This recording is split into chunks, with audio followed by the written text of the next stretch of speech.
EMR Shopping Mall grand opening on 10th September in Miapur. నమస్కారం, welcome to I dream ధర్మ మార్గం with Vijitha కార్యక్రమానికి స్వాగతం. ప్రస్తుతం నాతో పాటు ఉన్నారు డాక్టర్ నిర్మలమ్మ గారు లక్కరాజు, సామాజిక ఆధ్యాత్మికవేత్త. అమ్మని పెద్దగా పరిచయం చేయాల్సిన అవసరమే లేదు, అమ్మ గురించి మీకు అందరికీ తెలుసు. మనం ఆల్రెడీ అమ్మతో ఎన్నో ఎపిసోడ్లు మాట్లాడుకోవడం జరిగింది. ప్రస్తుతం నేను అమ్మతో మాట్లాడబోయే విషయం ఏంటి అంటే, మనకు మహిళా దినోత్సవం రాబోతోంది. నిజంగా ప్రస్తుత రోజుల్లో మహిళకు దక్కాల్సిన విలువ దక్కుతోందా అని అంటే అదొక క్వశ్చన్ మార్క్ లాగానే ఉంది. అసలు ఆ విషయాలన్నీ కూడా ఇప్పుడు అమ్మతో మాట్లాడి క్లియర్గా తెలుసుకునే ప్రయత్నం అయితే చేద్దాం. ఇంకెందుకండి ఆలస్యం, అమ్మతో మాట్లాడేద్దాం. అమ్మ నమస్తే. నమస్తే. మహిళా దినోత్సవం రాబోతుంది కదమ్మా. సూపర్. అయితే ప్రస్తుత రోజుల్లో అంటే మనకు పురాణాల నుంచి తీసుకుంటే కూడా మహిళలకు ఎంతో ప్రాధాన్యత, ఎంతో విలువ, ఎంతో గౌరవం అవన్నీ కూడా మనం వింటూనే ఉంటాం పెద్దవాళ్ళ మాటల రూపంలో. కానీ ప్రస్తుతం ఆ విలువ లేదేమో అనిపిస్తోంది. అంటే ఒక పని చేసే దగ్గర ఒక ఆడ మనిషి ఉంది అనగానే ఒక చిన్న చూపు. పని చేసే దగ్గర ఎందుకమ్మా, మామూలుగా మన ఇంట్లో మనకే ఎంత సంపాదించినా, ఇంట్లో పని బయటి పని ఎన్ని చేసినా కూడా మన ఇంట్లో వాళ్ళ దగ్గరే మనకు విలువ లేని మహిళలు కూడా చాలా మంది ఉన్నారు. అందుకని చెప్పి అసలు ఏంటి ఈ మహిళా దినోత్సవం సందర్భంగా మన విశ్వ నియమాల్లో ఏముంది అసలు మహిళల గురించి ప్రత్యేకించి తెలుసుకోవాలని ఉందమ్మా నాకు. ఈ విశ్వం అనేది పూర్తిగా రెండుగా ఉంది. స్త్రీ పురుషుడు రెండు కలిసి ఉన్నాయి. కానీ మేల్కు ఈగో ఎక్కువ. పుట్టుకతోటి ఒక గడ్డి ముక్కనట, గడ్డినట, నువ్వు మొగ అనగానే అది గడ్డి నిలబడి ఉంటుందట. స్త్రీ అంటేనే పడుకొని ఉంటుందట. అది జీన్స్లోనే ఉంది నాన్న. ఇంకొకటి ఏంటంటే, మన హిందూ సంప్రదాయం ప్రకారము ఆడది అంటే అణగదొక్కబడినటువంటి భావనలు. అరే మగపిల్లగాడ నువ్వు కంచెం ఆడబడి చెల్లెలొచ్చి కడుగుతుంది, ఏందే మొగరాయిలాగా బయటకు పోతున్నావు, సాయంత్రం 5 నాడు ఇంట్లోకి అంటే వాడేమో రాత్రి 11కు వచ్చినా ఏమన్నారు. ఈ పిల్లని మాత్రము ఏ స్వతంత్ర భావనతో బతకడము చిన్నప్పటి నుంచి అలవాటు చేస్తారు నాన్న. అలవాటు. ఇప్పుడు భార్యాభర్తలు అప్పటి కాలంలో అంటే ఆడవాళ్ళు బయటికి వెళ్ళేవాళ్ళు గారు. ఇప్పుడు మరి ఉద్యోగాలు చేస్తూ ఆడవాళ్ళు బయట నుంచి వచ్చిన తర్వాత, మొన్న ఒక అమ్మాయికి ఫోన్ చేసింది. She is a doctor. ఆమె ఉద్యోగం చేసి వస్తే వాళ్ళ అత్త మామనే ఉంటాడట. 6 నెలలు మొగుడు బయట ఉంటాడట. 6 నెలలు ఈ పుట్టింట్లో భార్యతో ఉంటాడంట. ఉండి అతను పోలీస్ ఆఫీసర్. వాడు అంటే ఏదో చెప్పకూడదు అంత పబ్లిక్గా కేసులు, వాళ్ళ జీవితాన్ని నేను బయటపెట్టడం భావ్యం కాదు. కానీ ఆ అమ్మాయి చెప్పుకొని ఏడ్చింది ఏంటి తెలిసినా, డాక్టర్గా ఉండి చాలా బీద ఫ్యామిలీలో ఏదో ఇట్లా పెళ్లి జరిగింది కాబట్టి వాళ్ళ అత్తా మామనంట గిన్నెలు దోమో అంటాడంట. కడిగిన గిన్నెలే మళ్ళీ అడగమంటారంట. ఆరేసిన బట్టలు మళ్ళీ నీళ్ళల్లో పిండి ఆరే అంటాడంట. ఊడ్చిన ఇల్లును 3 సార్లు ఊడమంటాడట అత్తా మామ ఇద్దరు. సాయంత్రం రాగానే వంట చెయ్యి అంటారంట. అమ్మా, నా భర్తతో సుఖపడాలనుకున్నా, నాకు ఇంత స్వతంత్రత ఉంది, నాకు మొగుడు కావాలి, ఇవన్నీ ఇంకెన్నాళ్ళు భరించాలని ఎక్కెక్కేడ్చింది. నేను తిట్టాను, మొగుడు నిడిచిపెట్టి పోవే హ్యాపీగా, నువ్వు థాట్ చేంజ్ చేసుకో. కానీ ఆ అమ్మాయి చెప్పడం ఏంటి తెలిసిన, నాకు అతనే కావాలి, నాకు అతనితోటే జీవితం గడపాలని ఉంది. అంటే మానసికంగా ఆ అమ్మాయిని ఎమోషనలైజ్ చేసి వదిలిపెట్టాడు అబ్బాయి. అది శారీరక బలహీన మహిళ కాబట్టి అతను బ్లాక్మెయిల్ చేస్తున్నాడు అమ్మాయిని. మెంటల్గా ఆ అమ్మాయి వెళ్ళలేదు, ఇక్కడ అతనితోటే ఉండాలని తాపత్రయపడుతుంది. వాళ్ళు ఎన్ని కష్టాలు పడ్డా, డాక్టర్ అయినా ఇంజనీర్. మాకు తెలిసిన డాక్టర్లు ఎంతోమంది సూసైడ్ చేసుకొని చనిపోయారు. ఎందుకంటే మేలు ఈగోను టాలరేట్ చేయలేక. ఎందుకంటే ఈమె టాలెంట్ను అతను యాక్సెప్ట్ చేయడు కాబట్టి. ఇంకొక కొన్ని కేసులు ఎలా ఉంటాయో తెలుసు నాన్న, శారీరకంగా కొంత ఏజ్ తర్వాత ఇప్పుడున్న సాఫ్ట్వేర్ రంగంలో మొగతనం అనేది ఉండదు. వాడికి పెళ్ళం కావాలనే కోరికలు చచ్చిపోతున్నాయి, వీర్యకణాలు నశించిపోతున్నాయి మగవాళ్ళకు, ల్యాప్టాప్ల వల్ల, వేడి వల్ల, వాటర్ డెఫిషియన్సీ వల్ల. నేను యూఎస్ వెళ్ళినప్పుడు ఎన్నో కేసులు నాన్న. ఆంటీ, నాకు మా ఆయన పక్కకు కూడా రావటం లేదు, చెయ్యి కూడా వేయటం లేదు, కనీసం మాట్లాడుకొని మేము ఎన్నేళ్ళు అవుతుందో మా అమ్మ నాన్న కూడా చెప్పుకోలేని విషయం మీతో చెప్పుకుంటున్నానమ్మా అని. అప్పుడేం చేస్తాడు తెలిసినా, వాడి బలహీనత కోసం దీని మీద డామినేషన్ తిడుతూ ఉంటాడు. ప్రతి విషయానికి తిడుతుంటాడు. నీకు ఈ పని చేయడం రాదంటాడు. ఉద్యోగం చేస్తూ కూడా బయటికి ఎంతసేపు పోయినామంటే ఏదో ఒక రీజన్ పెట్టి హ్యారాస్ చేస్తూ, అంటే మేల్ ఈగో తనలో ఉన్న న్యూనతాభావాన్ని కప్పిపుచ్చుకోని ఈమె మీద డామినేషన్ చేసి మానసికంగా హింసిస్తున్నారు అమ్మాయిలని. కొంతమంది అమ్మాయిలు నాకు ఫోన్ చేసి, ఆఫీస్లో మా బాస్ మేమేమి అనలేము. చెయ్యి తగులుతా అంటాడు, కాలు తగులుతా అంటాడు, ఇంకేదో అంటాడు. ఆఫీసులో ఉద్యోగం చేసే ఆడవాళ్ళము ఎంత పోరాటం చేస్తున్నామో తెలుసా అమ్మా? మీతో చెప్పుకుంటాము, ఎవరితో చెప్పుకుంటాము? ఈ లోకం అంటుంది మంచిగా తయారై హ్యాండ్ బ్యాగ్ వేసుకొని పోయింది అనుకుంటారు. కానీ మా గుండెలో బాధ మేము ఎవరికి చెప్పుకోవాలి? 10 రూపాయలు ఖర్చు పెట్టాలంటే మగుడు నీ ఉద్యోగం చేస్తున్నావని ఇష్టం వచ్చినట్టు ఖర్చు పెట్టుకున్నావులే అంటాడు. అవును అమ్మా, ఎంత అయినా సరే అతనికి ఏం పని చేత కాదు, వంట చేయడం చేత కాదు. ఎందుకు మరి ఇద్దరు ఉద్యోగాలు చేసుకొచ్చుకున్నప్పుడు అయ్యో పాప నా భార్య అలసిపోయిందని ఏ టీవీలో కూడా చూపించరు. ఎందుకే చూపించారు? అదేంటి మొగాడు పని చేస్తున్నాడా? అబ్బాయి నీ ఆయనతో పని ఉద్యోగం చేసే ఆడవాళ్ళు కూడా ఇలాగే అంటున్నారు నాన్న. నాకు విచిత్రంగా అనిపిస్తుంది. మేల్ అయితే ఏముంది, ఫీమేల్ అయితే ఏముంది? గిన్నెలు దోమితే తప్పేమి, ఇల్లు ఉడిస్తే తప్పేంటిది? తన భార్యకు, తన కుటుంబానికి, తన పిల్లలకే కదా చేసేది. మరి ఈమె కూడా ఉద్యోగం చేస్తోంది కదా. ఇల్లు ఉడ్చుకుంటే తప్పేమొచ్చింది? గిన్నెలు తోమితే తప్పేమొచ్చింది? ఇంట్లో ఏ విషయాన్ని స్వీయ నిర్ణయ శక్తి మగవాళ్ళకు లేనే లేదు. మళ్ళీ ప్రతిదీ స్త్రీనే ఆలోచించాలి. కానీ ఈమె చులకన భావానికి లోన్ కావాలి. మాకు తెలిసిన ఒక ఫ్యామిలీలో నాన్న అత్తగారు అందరు వస్తారు, కూర్చుంటారు, ఉయ్యాల వాళ్ళందరూ పెక్కాడుకుంటూ కూర్చుంటారు మంచిగా. ఈమె వంట చేసి చేత కాకుండా అన్నీ చేసి ఉతిరికొస్తే ఏ వంట చేసినావు, ఇందులో పప్పు లేదు, ఉప్పు లేదు. అందరు ఎదుగు కళ్ళ నీళ్ళు పెట్టుకొని ఏడ్చేటట్టుగా. అందరు ఎదురుగా ఏడవదు కదా. మనసులో ఏమనుకుంటుంది? 40-50 ఏళ్ళు కాపురాలు చేసి వియాల ఎదురు కూడా నేను అవమానాల పాలవుతున్నానని ఆమె హృదయం ఎంత బాధపడి ఉండాలి నాన్న. వాస్తవం. కన్నీళ్లతో చెప్పుకోలేని అంశాలు ఇవన్నీ. మన విశ్వ నియమాలతో నేను రీసెర్చ్ చేసి చూసినప్పుడు నాకు అర్థమైంది ఒకటే. ఒక వ్యక్తి దారిలో పోతూ ఉన్నాడంట. పోతూ ఉంటే ఒక డైమండ్ దొరికింది, ఏదో రాయి లాంటిది ఒకటి దొరికింది. దొరికితే అది ఏమిడదో అని చెప్పేసి చెత్తకాయలు అమ్ముకునేవాడు ఉంటాడు కదా, ఆయన దగ్గరికి పోయి ఇదో ఈ రాయి దొరికింది, ఇదేమన్నా తీసుకుంటావు అంటే 10 రూపాయలు ఇస్తా పో అన్నాడంట.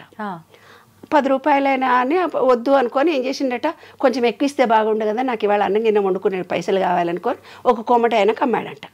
ఆ కోమటి ఆయన దాన్ని తీసుకుపోయి ఒక మార్వాడి షాప్ ఆయనకు చూపించిండట. మార్వాడి షాప్ చూపిస్తే 500 కోట్లో ఎంతనో ఇస్తానన్నాడట. 5 కోట్లో ఏమో ఇస్తానన్నాడు. అబ్బో ఇదేదో బాగానే ఉంది, వీడేదో నన్ను మోసం చేస్తున్నాడని బంగారం షాప్ ఆయన దగ్గరికి, డైమండ్ చేసే ఆయన దగ్గర తీసుకెళ్ళాడట. ఆ డైమండ్ చేసే మార్వాడికి అమ్మాడంట వీడు. మార్వాడి వాడి దగ్గర 5 కోట్లు తీసుకొని వీడు అమ్మేసిన తర్వాత వాడేం చేసిండట, డైమండ్ వాడి దగ్గరికి వెళ్ళాడంట. ఆ రాయిని తీసుకొని డైమండ్ వాడు 500 కోట్లు ఇచ్చాడంట. అంటే మహిళ అనేది కూడా ఒక డైమండ్ లాంటిది నాన్న. ఈ చెత్తబుట్ట లాంటి వాడు సమాజం, అత్తలు, కోడళ్ళు, పక్కన ఉండేవాళ్ళు, ఆఫీసులో ఉండేవాళ్ళు 5 రూపాయల విలువ ఇచ్చే మాట్లాడతారు నాన్న. ఇంకొకడు ఎవరైతే అతను మార్వాడి డైమండ్ని తెలుసుకున్నాడో దానికి ఒక విలువ కట్టినట్టు అమ్మ అని నమస్తే పెట్టి ఒక స్త్రీ అంటే ఎంతో గొప్ప అని తను కూడా శారీరకంగా నాలా అలసిపోతుంది, ఆమెను ప్రేమించాలి, గౌరవించాలి, ఆమెకు నేను సహాయం చేయాలి అని ఆలోచన విధానం పెంచుకోవాలి తల్లి. ఒక సినిమాకి తీసుకెళ్ళి మహిళా దినోత్సవం కాబట్టి నేను ఒక మాట అడుగుతాను నాన్న. నేను ఇలా ఫ్రాంక్గా అడుగుతానని కొంతమంది నన్ను మీటింగ్ కూడా పిలవరు. ఎందుకంటే ఫ్రాంక్గా మగవాళ్ళందరి దగ్గరికి వచ్చి నేను మీటింగ్లో ఒకటి, ఏనాడైనా నీ భార్య ఏం కూర ఇష్టమో మీకు తెలుసా అండి అని అడుగుతా. మేము అడగలేదండి, నాకేం కూర కావాలో చేయమంటాను కానీ ఆమెకి ఏమి ఇష్టమో నాకు. పోనీ మీ పుట్టింటికో అత్తగారింటికో నీకు ఇష్టమైన ప్రదేశానికి నేను తీసుకెళ్తానమ్మా అని మీరు ఎన్నడన్నా పురుషులు ఎవరన్నా స్త్రీని అడిగారండి అంటాను. మేము అడగలేదు, మాకు కావాల్సిన చోటుకే నా పెళ్ళాన్ని పిల్లల్ని తీసుకొని పోతాం. ఇదమ్మా మహిళ అంటే. మనం ఎంతో ఎత్తుకు ఎదిగాము, ప్రపంచాన్ని సాధిస్తున్నాము, కానీ మన విలువ గౌరవము తెలుసుకునే మనుషులు ఈ విశ్వంలో ఉంటారు. అప్పుడే ఈ జనరేషన్లో మార్పులు కలుగుతాయి. నీవు ప్రేమ ఇస్తే ప్రేమ వస్తుంది. నేను ఒక స్టోరీలో కూడా ఇంతకు పూర్వమే వీడియోలో చెప్పాను, తండ్రి ఎలా భార్యను చూసుకుంటాడో వాళ్ళ పిల్లలు కూడా అలాంటి భర్తలే వస్తారు. నువ్వు హెరాస్ చేస్తే హెరాస్ చేస్తారు. నీ పెళ్ళానికి డైవర్స్ ఇచ్చేదాకా నీవు ఇబ్బంది కలిగిస్తే నీ బిడ్డలకు కూడా డైవర్స్ వస్తుంది. కాబట్టి ప్రతి పురుషుడికి ఈ విశ్వ నియమాల్లో మనం ఏమిస్తే చర్య ఈజ్ ఈక్వల్ టు మైనస్ ప్రతిచర్య. అప్పటి కాలంలో చెప్పేవాళ్ళు పూర్వజన్మలో ఎప్పుడో వస్తుందని. పూర్వజన్మలో రాదు, ఇంకోటి రాదు, కంపేర్ చేయకండి, ఈ జన్మ ఈ లోపటినే వస్తుంది. నాకు ఇప్పటికీ అర్థం కాలేదు. పోల్చుటెందుకు? చిన్నప్పటి నుంచి చూస్తున్నా, వాళ్ళని చూసి నేర్చుకో, వీళ్ళని చూసి నేర్చుకో, వీళ్ళలా ఉండు, వాళ్ళలా చదువు, వాళ్ళు అంతెత్తుకు ఎదిగారు, మనం ఎక్కడ ఉన్నాము, వాళ్ళ పిల్లలకు పెళ్ళిళ్ళు అయ్యాయి, మన పిల్లలకు పెళ్ళెప్పుడు, వాళ్ళ పిల్లలకు పిల్లలు పుట్టారు, మన పిల్లలకు పురుళ్ళు ఎప్పుడు, మన పిల్లలకు యుఎస్ వెళ్ళారు, మన పిల్లలు ఎప్పుడు యుఎస్ వెళ్తారు, వాళ్ళ అమ్మా నాన్న చూడు, వాళ్ళ నాయనమ్మలను చూడు, వాళ్ళు ఎంత సంపాదించారో చూడు, వీళ్ళు ఇల్లు కట్టుకున్నారో చూడు. జీవితం అంతా ఒకళ్ళతో ఒకళ్ళు పోల్చుకోవటమేనా? వాడి పెళ్ళాం చూడు ఎంత బాగుంది, నీవేంటి, వాడు ఉద్యోగం చేస్తుంది, నీ ఉద్యోగం చేస్తే అలా అనొద్దు. అందుకనే నేను ఇవన్నీ చెప్తున్నా. జీవితం అంతా ఒకళ్ళతో ఒకళ్ళు పోల్చుకోవటమేనా? మనం మనలాగే పుట్టాము, మనం మనలాగే పెరుగుతాము, మనలో ఉండే తెలివితేటలే మనకు ఉంటాయి. మా చెల్లెళ్ళు చూసి నేర్చుకో, మా అమ్మని చూసి నేర్చుకో. ప్రతి భార్యని సతాయిస్తూ ఫోన్లు వస్తున్నాయి నాన్న. మనకుండే ప్రజ్ఞ మనలో ఉంటుంది, కానీ పోల్చడం ఎందుకు? ఇప్పటికీ అర్థం కాలేదు నాకు. 5 చేతి వేళ్లే సరిగ్గా లేవు, ఒకదానికొకటే పొంతన లేదు, ఒక తల్లి పిల్లలము ఒకేలా కూడా లేవు, మరి ఎందుకు పోల్చటం? వాడి పెళ్ళాన్ని చూడ ఎంత పనిచేసి వచ్చినా నీలాగా చేసిందా? వాడి బిడ్డలు చూసినావా ఎట్లా చేసిందా ఆమె? అత్తలు కూడా ఇట్లే అంటారు, ఆడపడుచులు కూడా ఇట్లే అంటారు, ఆడోళ్ళే ఇట్లా అంటారు. మరి ఎందుకు పోల్చడం? వారిలాగానే నీవు ఉండు, వారిని చూసి నేర్చుకో. మన బుద్ధులు ఒకరిని చూసి నేర్చుకుంటే వచ్చేవా? నువ్వు మారావా? నువ్వు మొగాడిలాగే ఉన్నావు, మరి ఆమె మారాలని నువ్వు ఎలా కోరుకుంటున్నావు? తప్పు కదా. అది విశ్వం చూస్తుంది అనమాట. పుట్టుకతో వచ్చిన బుద్ధులు పుడకలతోటే పోతాయి అంటారు, అయినా పోలుస్తూనే ఉంటారు. వారు 100 ఏళ్ళు బ్రతికారు, వీళ్ళు 90 ఏళ్ళు బ్రతికారు. మనది రాసుకొనే పుట్టాము. మనం ఎన్నాళ్ళు ఉండాలో ఇంతవరకు మనమే, అంతవరకే మనం ఉంటాము.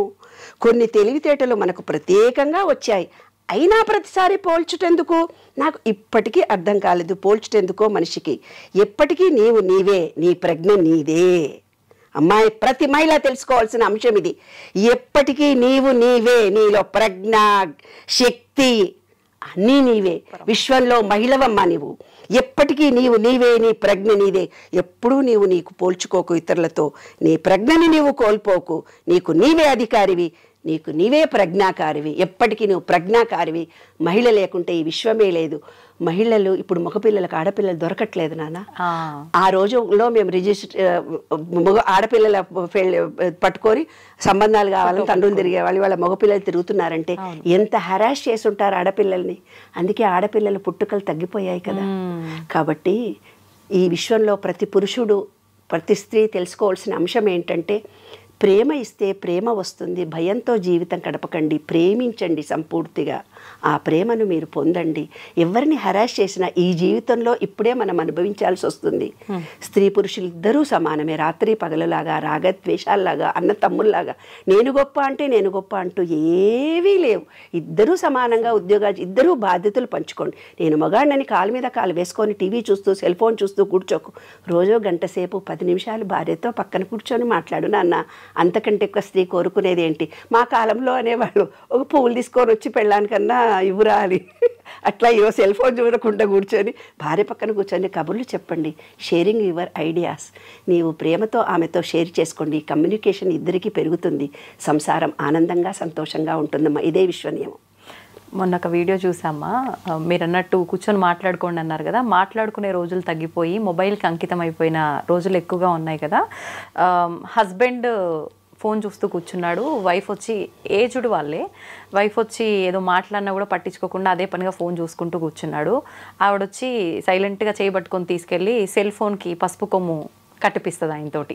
అంటే ఇంకా నీకు పెళ్లి పెళ్ళాం ఎందుకురా, మొబైల్ మంచి పని చేసింది. వాళ్ళ కొడుకు సేమ్ అదే పని చేస్తున్నాడు పక్కన కూర్చొని. వాళ్ళ కోడలు కూడా అత్త చేసిన పని చేయాలా అన్నట్టుగా ఒక చూపు చూస్తుంది అనమాట.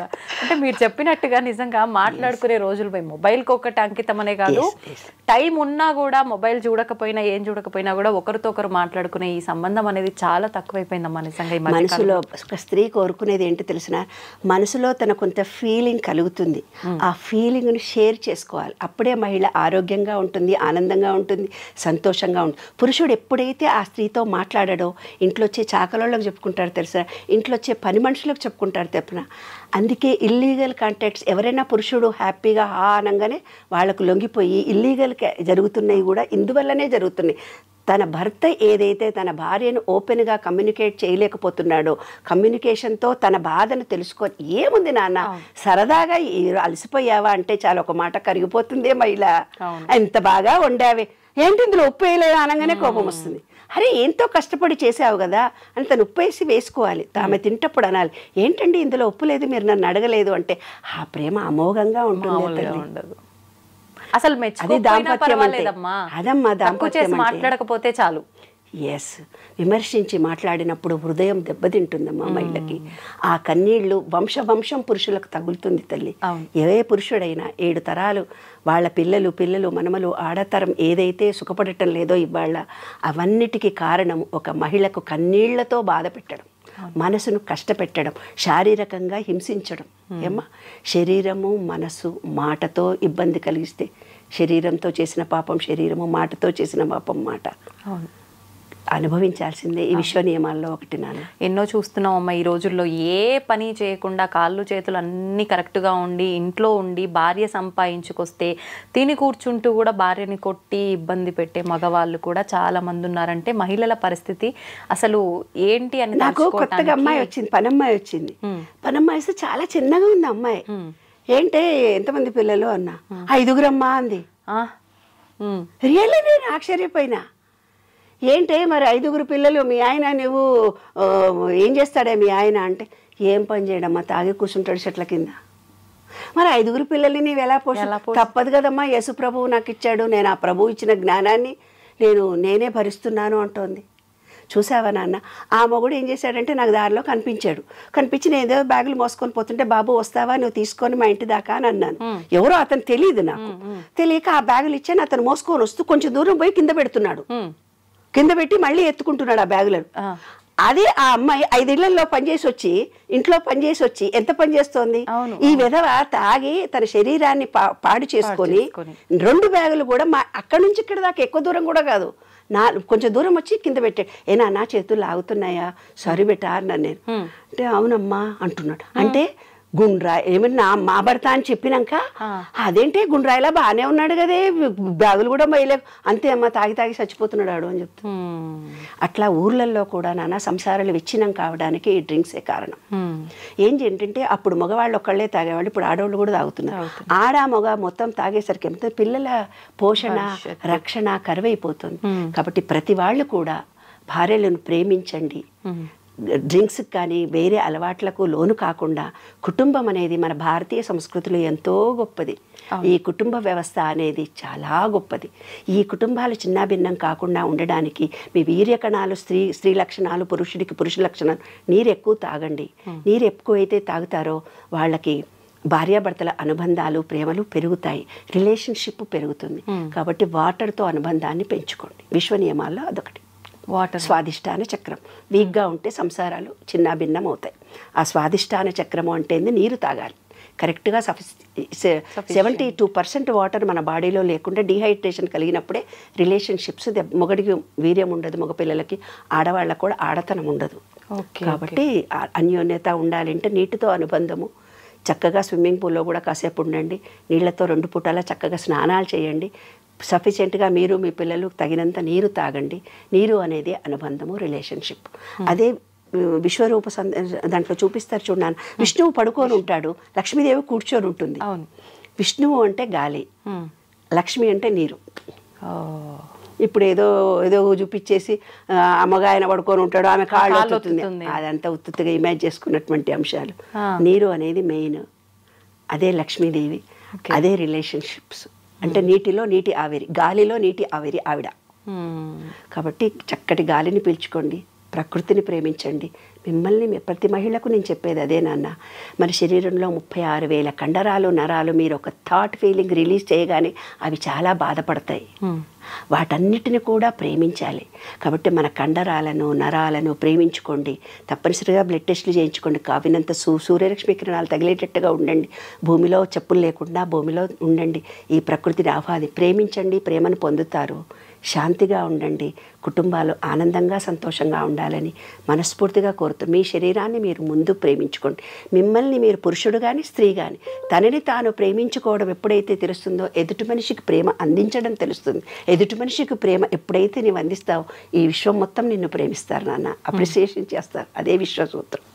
సూపర్ అమ్మ. ఒక చిన్న మెసేజ్ ఇవ్వాలి అని అంటే మహిళా దినోత్సవం సందర్భంగా ఏమిస్తారమ్మా సమాజానికి? స్త్రీ హృదయం వెన్నలాంటిది, కరిగిపోతుంది ద్రవంలా.